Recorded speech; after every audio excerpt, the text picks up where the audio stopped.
다석사상으로 풀이한 도마복음 신화를 벗은 예수 88번째 시간입니다. 오늘은 새 세상이 왔으나 모르고 있다.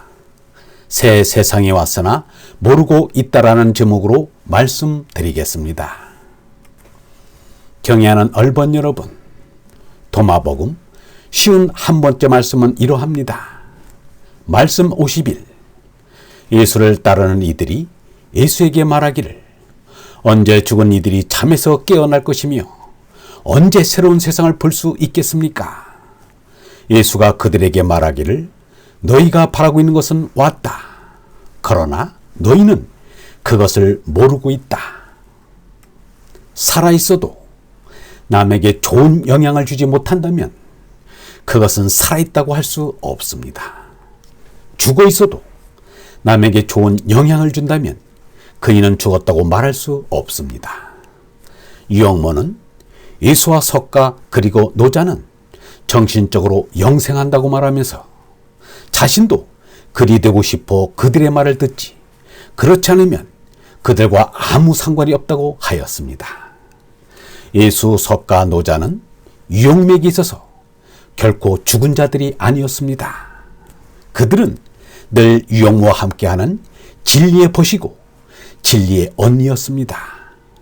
그리하여 유영모 자신도 살아있을 때보다 죽어서 이 세상에 하나님의 빛을 더 밝히고 있습니다. 유영모는 사람은 죽어서부터라고 말하곤 했습니다. 맹자는 몸은 없어도 어디 살아있는 벗을 상호라 하였는데 상호란 앞선 벗이요 높은 벗이요 귀한 벗이란 뜻입니다. 상호가 있으면 홀로 살아도 외롭지 않습니다. 서로의 말을 들어봅니다.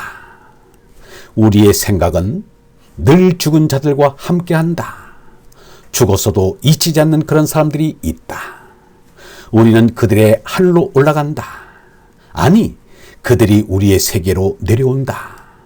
반대로 어떤 이들은 죽고 나면 영영 잊힌다. 형제 자매라 하더라도 영영 기억 속에서 잊히고 마는 것이다. 죽은 뒤에야 비로소 생존의 모습을 드러내어 더 가깝게 우리에게 다가오는 이가 있는가 하면 아예 우리를 떠나 잊혀지는 이도 있다. 그러나 이 세상에서는 죽음으로 인해 서로 갈라지기는커녕 오히려 더 가까워지는 친구들도 적지 않다. 그런데 몸은 살아있어도 얼라를 깨닫지 못하면 죽은 것과 같습니다. 몸뚱이만 살고 정신은 죽은 송장입니다. 아니, 몽유병자입니다. 돌아다니면서도 왜 돌아다니고 있는지 모르는 것이 몽유병자입니다. 살면서도 왜 사는지 모르는 것이 정신적인 몽유병자입니다. 이 몽유병자들을 깨우는 것이 신앙입니다. 예수는 이렇게 말했습니다. 내 말을 듣고 또 나를 보내신 이를 믿는 자는 영생을 얻었고 심판에 이르지 아니하나니 사망에서 생명으로 옮겼느니라. 진실로 진실로 너희에게 이르노니 죽은 자들이 하나님의 아들의 음성을 들을 때가 오나니 곧 이때라. 듣는 자는 살아나리라. 여기서 죽은 자들이 하느님의 아들의 음성을 들을 때가 오나니 곧 이때라. 듣는 자는 살아나리라 라고 한 것은 실제로 무덤이 열려 송장들이 일어난다는 뜻이 아닙니다. 만약 그런 일이 일어난다면 그 당시에 일어났어야 합니다.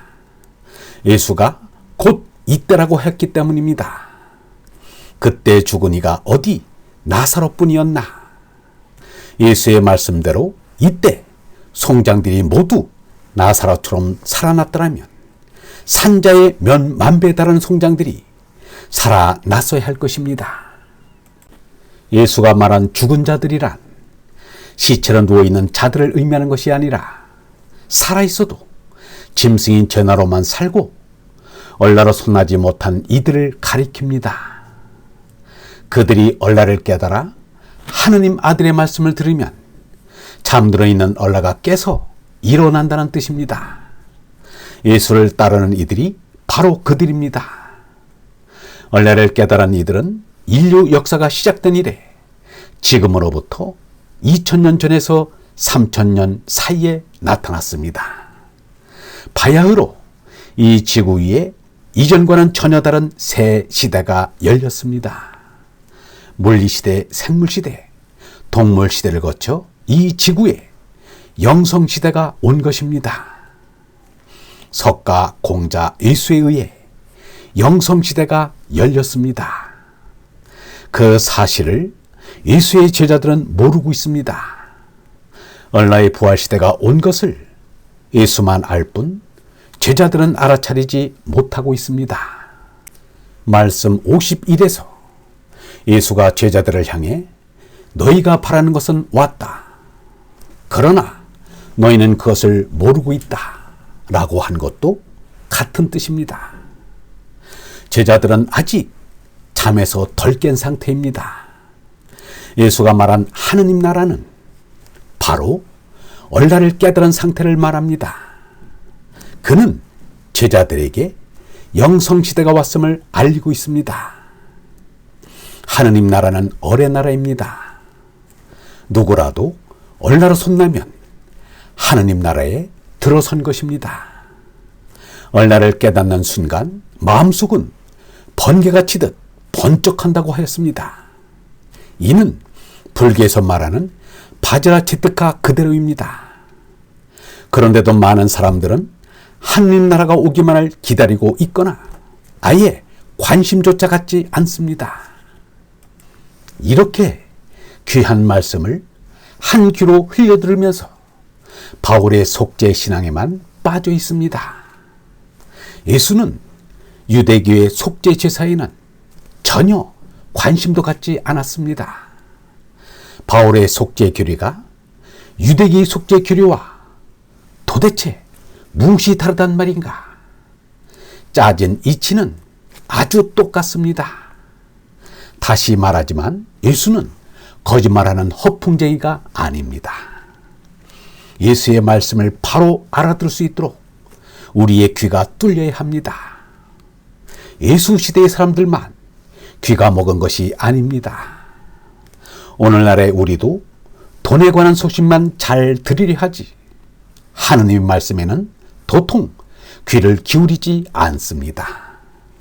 귓구멍에 욕심이라는 귀지가 잔뜩 박혀 있어서인지 하느님의 말씀을 제대로 듣지 못합니다. 장자의 충고대로 심제를 해야 합니다. 마음을 깨끗이 하면 마음의 귀가 저절로 뻥 뚫린다는 것을 잊지 말아야 합니다. 마음이 맑고 깨끗한 얼번 여러분, 이 세상에 태어나 우리가 할 일이란 얼라로 거듭나 하나님의 뜻을 받아 그 뜻대로 사는 것입니다. 이 세상에는 결코 진선미가 없습니다. 영성신학원 다석아카데미의 하늘소리였습니다.